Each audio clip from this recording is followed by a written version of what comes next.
রোজা রেখে রক্তদান করলে যদি শরীর দুর্বল হয়ে পড়ে তাহলে তিনি রক্ত দিবেন না, রক্ত দেওয়া থেকে বিরত থাকবেন। তারাবির পরে দিবেন, এশারের পরে দিবেন, সেই সময় শরীর চাঙ্গা থাকবে। একটা লোক হঠাৎ করে রক্ত শূন্যতায় ভুগছেন, এটার মাত্রাটা কতটুকু?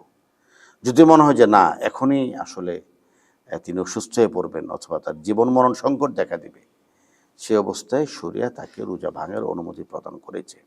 রক্ত বা পানি বাহির হয়ে গড়িয়ে পড়া এটা অজু ভাঙ্গার আলামত, রোজা ভাঙার নয়। রোজা বেরিয়ে গড়িয়ে পড়ছে, এটা অজু ভাঙবে, রোজা ভাঙবে না। আসসালামু আলাইকুম ওয়া রাহমাতুল্লাহি ওয়া বারাকাতুহু। বিআরএস টাইমস নিবেদিত যে পথে আলো অনুষ্ঠানে আমন্ত্রণ সবাইকে। আপনাদের সাথে আছে মুফতি কাজী সানাউল্লাহ রহমানী। অনেকগুলো প্রশ্ন আজকে আমরা একত্রিত করেছি আপনাদের জন্য। এই প্রশ্নগুলো অধিকাংশটাই হলো রমজান কেন্দ্রিক এবং চিকিৎসা কেন্দ্রিক দুটো বিষয়। প্রথম প্রশ্ন হলো, পরীক্ষা বা ডায়াগনস্টিকের জন্য রক্ত নিলে রোজা মাকরুহ হবে কিনা। প্রথম কথাটা হলো যে কী পরিমাণ রক্ত নিচ্ছেন।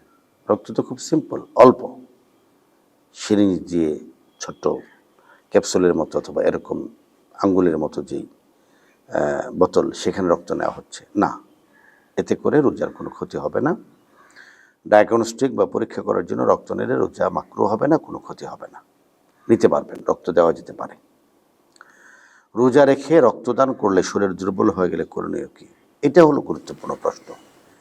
রোজা রেখে রক্তদান করলে শরীর দুর্বল হয়ে যেতে পারে এমন আশঙ্কা থাকলে তিনি রক্ত দিবেন না। রাতের বেলা রক্ত দিবেন, তারাবির পরে, ইফতারির পরে। নিস্তেজ শরীরে তিনি রক্ত দিবেন না, এটা ইসলামের বিধান। কারণ ইসলামের বিধান আমাদেরকে জানতে হবে। রক্ত দেওয়া সওয়াবের কাজ, কিন্তু রোজা রাখা ফরজ, এবং যেই রক্তদানে আমার রোজা ক্ষতিগ্রস্ত হয় এমন রক্তদান করা যাবে না। এই জন্য রোজা রেখে রক্তদান করলে যদি শরীর দুর্বল হয়ে পড়ে তাহলে তিনি রক্ত দিবেন না, রক্ত দেওয়া থেকে বিরত থাকবেন। তারাবির পরে দিবেন, এশারের পরে দিবেন, সেই সময় শরীর চাঙ্গা থাকবে। হিজামা বা কাপিং থেরাপি রোজা অবস্থায় নেওয়া যায় কিনা। হিজামা বা কাপিংটা হলো শরীর থেকে দূষিত রক্ত বের করে, দূষিত রক্ত বের করে শরীরটা ফ্রেশ হয়, মজবুত হয়, সতেজ হয়। হিজামাটা হাদিস থেকে প্রমাণিত। রাসূল করিম সাল্লাল্লাহু আলাইহি ওয়াসাল্লাম হিজামা করিয়েছেন মাথায়, কাঁধে, পিঠে, এগুলো হাদিসে আছে। বিষাক্ত রক্ত বের করা হয়েছে। তো না, হিজামা করলে রোজা ভাঙবে না, কারণ হিজামার মাধ্যমে মানুষ দুর্বল হয় না, মানুষ শক্তিশালী হয়। রক্তের বড় পরিমাণ হঠাৎ হারা হয়ে গেলে রোজা ভাঙা উত্তম কিনা, এটা আসলে ডাক্তাররা বলতে পারবে। একটা লোক হঠাৎ করে রক্ত শূন্যতায় ভুগছেন, এটার মাত্রাটা কতটুকু? যদি মনে হয় যে না এখনই আসলে তিনি অসুস্থ হয়ে পড়বেন অথবা তার জীবন মরণ সংকট দেখা দিবে, সে অবস্থায় শরিয়া তাকে রোজা ভাঙার অনুমতি প্রদান করেছে। কিন্তু আমি এটা অনুমান করলে হবে না, এটা ডাক্তাররা বুঝবেন। এমন ডাক্তার যিনি দিনদার, দিনে ডাক্তার যদি থাকেন তিনি বুঝবেন। দিন সম্পর্কে কেউ বুঝে না এমন ডাক্তার এই বিষয়ে সমাধান দিবেন না। অসুস্থতার কারণে রোজা ভেঙে গেলে কি শুধু কাজা হবে নাকি কাফারাও প্রয়োজন? অসুস্থতার কারণে রোজা ভেঙে দিলে কাজা করলেই হবে, কাফারা করতে হবে না। কাফারা হলো ইচ্ছাকৃতভাবে কেউ যখন রোজা ভেঙে দেয়। তো ওই যে অসুস্থতা অবস্থা আছেন, অসুস্থতা এটা তো একটা অজর, মাহজুর ব্যক্তি, তো তিনি আসলে শুধু কাজা করবেন, পরবর্তীতে কাফারা আদায় করতে হবে না। রোজা রেখে ব্লাড টেস্ট আগে বলেছি যে রোজা রেখে ব্লাড টেস্ট করলে রোজার ক্ষতি হবে না। ব্লাড টেস্টও স্বাভাবিক, অল্প একটা রক্ত নেয়, এতে কোনো ক্ষতি নেই।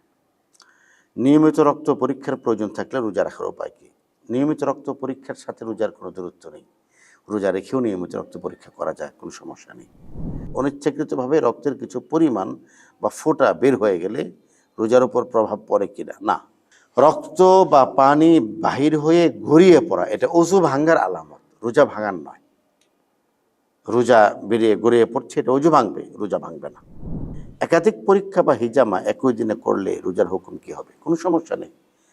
বারবার তো রক্ত নিচ্ছে না, রক্ত একবার নিয়ে অনেকগুলো পরীক্ষা করছে। আর হিজামার মাধ্যমে তো মানুষ সুস্থ হচ্ছে, রক্ত শূন্যতা আসছে না, সতেজতা আসছে, এই কারণে নিতে পারবেন। আল্লাহ রাব্বুল আলামিন আমাদেরকে মাসালাগুলির উপর আমল করার তৌফিক দান করুন। বিআরএস টাইমস নিবেদিত যে পথে আলো অনুষ্ঠানটিতে আপনারা যারা দেখছেন প্রত্যেকের কাছে আমাদের একটা অনুরোধ, আলোচনাটি শেয়ার করে দিবেন।